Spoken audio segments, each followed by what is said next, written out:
Hello, my name's Harvey Taylor, and 2.5 weeks ago I put up a proposition to the Liberal Democrats, the Labour Party and the Green Party in Bournemouth here to put up a single candidate for the election. And the reason I did this is because LibDems, Labour and certainly the Greens have never come within 4,000 votes of beating the Tories in this town for the last 100 years.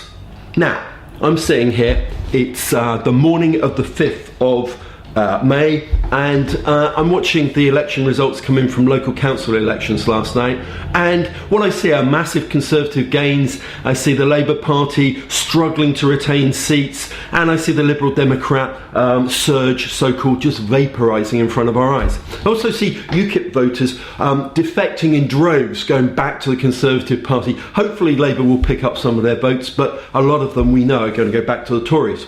So I have a simple question for you, because you guys, right, David Stokes, candidate for the Labour Party for Bournemouth West, Phil Dunn, candidate for the Liberal Democrats in Bournemouth West. You guys are going to be getting your supporters out campaigning tomorrow. It's Saturday, you're going to be knocking on doors, handing out leaflets. And I want to ask you a really simple question. What do you think you're going to achieve by working separately, by standing against each other? What do you think the net effect is? Because I'm going to tell you, the net effect is you're effectively getting people to vote for the Tories. You're effectively guaranteeing that Connor Burns in Bournemouth West and Tobias Elwood in Bournemouth East, the Conservative candidates, are going to win yet again. And we'll have 105 years of Tory misrule, callousness, disregard for the concerns of the 74% of the people in this town who never ever vote Conservative.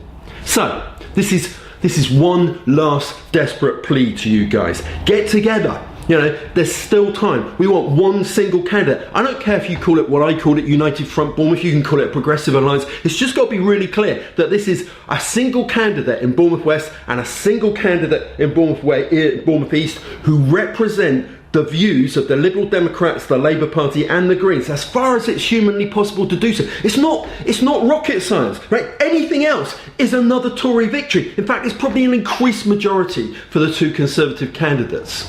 It's up to you. What do you want? Do you want to make a difference to people's lives? Do you want to support affordable housing and NHS free at the point of use? Do you want to try and do something about this endless commodification and exploitation of our youth by the Tory party? Do you want to do something about creating a living wage for people? Do you want communities in our town, or do you want to just hand it back to the Tories, who just callously disregard the interests of ordinary working people? It's over to you, Phil Dunn, David Stokes. If you don't have a meeting in the next 24 hours, then what you're saying effectively to the people of this town is vote Tory.